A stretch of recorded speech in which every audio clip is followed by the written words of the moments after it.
Hi, this is Madison, and I want to talk to you today about the Minyan crisis that no one talks about. And every week, I start out sending an email early in the week. And every week, we ask for RSVP signups. We have Sign Up Genius, or you can email me or call. And every single week, I still don't know when Friday or Saturday hits if we're going to have a Minyan. And if you've ever been part of a small congregation, you know these feelings. There's this palpable dread when the service begins, especially when someone has a yard site or someone really needs to say Kaddish. And suddenly I almost forget to count to 10 in Hebrew. You keep looking at the door every 30 seconds and hoping someone walks in before a certain prayer. And once you get below 10, the creativity starts. Can we count somebody on Zoom? What about the person in the parking lot? Can we count the Torah? How many siddurim equal one person? At some point, the conversation starts sounding less like halalka and more like advanced synagogue mathematics. And we laugh about these things because honestly, sometimes humor is how small communities survive. But underneath the jokes is something way bigger. There's a minyan crisis in small Jewish communities that almost nobody talks about. And the strange thing is, I think one reason nobody talks openly about this is because there aren't many easy answers. If there were obvious solutions, we probably would have solved this already. I recently attended a seminar with leaders from small congregations. We were supposed to be discussing solvable problems, sound systems, programming, getting kids involved, community engagement, and eventually someone finally said what everyone in this room was thinking.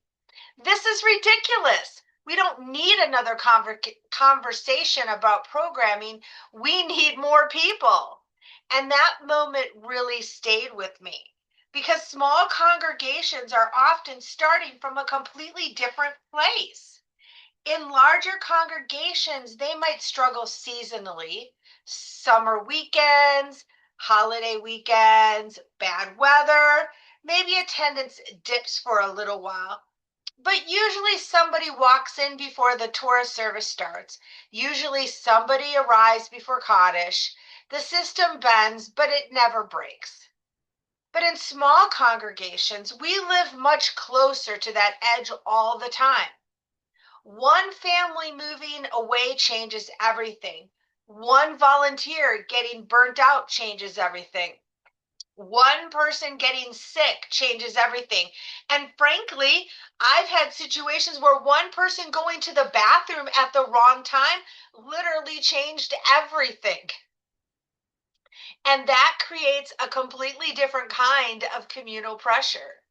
And here's what surprised me when I started looking into this more deeply. Most congregations in America are actually small. According to the National Congregation Study, the median congregation in the United States has only around 70 regular participants. Most congregations are small, even though most people attend larger ones. And I think that matters because the conversations about Jewish communal life are often shaped by larger institutions with larger staffs, larger budgets, and more stable attendance. But many smaller communities are trying to sustain Jewish life with a tiny core of dedicated people carrying almost everything.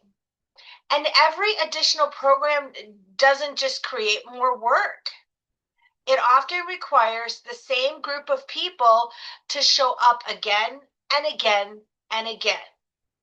And these programs rarely attract anyone new. We joke that Jews love food, and yes, food absolutely helps. But Kugel's not a demographic strategy. At some point, small communities start realizing that this just isn't a programming problem. It's a participation problem. And in many congregations, there's also a growing age divide. The people sitting in services are often older adults and seniors, while younger families may mostly interact through a Hebrew school, family program, or when B'nai Mitzvah prep starts. Sometimes these groups can start feeling like two completely separate Jewish worlds. And the challenge isn't only getting people into the building, it's creating actual shared communal space across generations. I think modern Jewish life has changed in ways that we don't fully acknowledge. People are busy today. Schedules are fragmented. Many people participate when it works for them personally. And honestly, I understand that. But small congregations function differently. They must function differently. In a small congregation, every person matters visibly. People want the warmth and the intimacy of a small community, but community also comes with responsibility. Showing up matters, participation matters, and presence matters. A minyan isn't just a number, it's a statement that nobody prays alone. And one thing I've personally struggled with is that small congregations can sometimes feel invisible, not intentionally, but structurally. Larger communities naturally offer stability, guaranteed minyan, multiple programs, full religious schools, larger staff, men's club, women's club, teen club, mother's club, larger staffs, multiple rabbis, more consistent attendance. And for many people, that's understandably attractive. The community is there for when they need it. But when a small congregation loses even a few committed people, the impact can be enormous. Small communities don't lose members statistically, they lose them personally. We aren't able to offer what that small member needs, or that member is burnt out. And sometimes I hear people say, well, if your small congregation can't sustain itself, maybe people should just go to join larger XYZ congregation across town. Or better yet, just worship online. But small congregations matter. Not every Jew is looking for a massive institutional experience.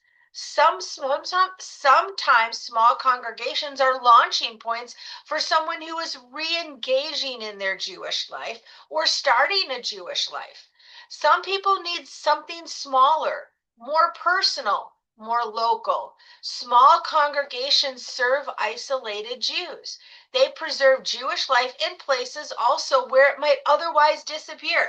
Some congregations might be super small because in their city there's only 50 Jews total. They create the ability to have intimate relationships. They also create the unique ability that you keep coming back and back and back, and you learn some of the old skills and values of how community is consistent despite the fact of the ups and downs of life. It's still there. You're still welcome back.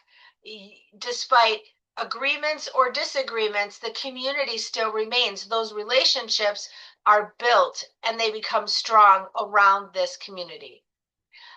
These small communities also give people places to lead, participate, and belong. A lot of people would be terrified to lead in front of 50 or 100, let alone 800. But if you have 25 people, maybe they're willing to try. They're willing to try to participate. Maybe they'll sing. Maybe they'll belong in a group that's got 10 people in it. A women's club has 10 people, and that's the size they're comfortable with. And they often become entry points into Jewish life for people who might never walk into a larger institution. And that's super important. One of the reasons why I started this channel is because these conversations can't be addressed if no one is willing to talk honestly about them. We can't have the conversations if no one wants to engage in them. No one works seriously on a problem unless it affects them directly or affects someone they care about. And I think small congregations are worth caring about, not because every community will survive forever exactly as it exists now, but because Jewish life has always depended on people willing to show up for each other. And that's what a minyan really is: 10 people saying, "You're not alone." And maybe the real story isn't that small congregations struggle to make a minyan. Maybe the real story is that despite everything, people still keep showing up. And honestly, that is what matters. This is Small Bima Big Torah. I'm Madison again, where small communities and their very real challenges deserve to be part of the conversation. Thanks so much.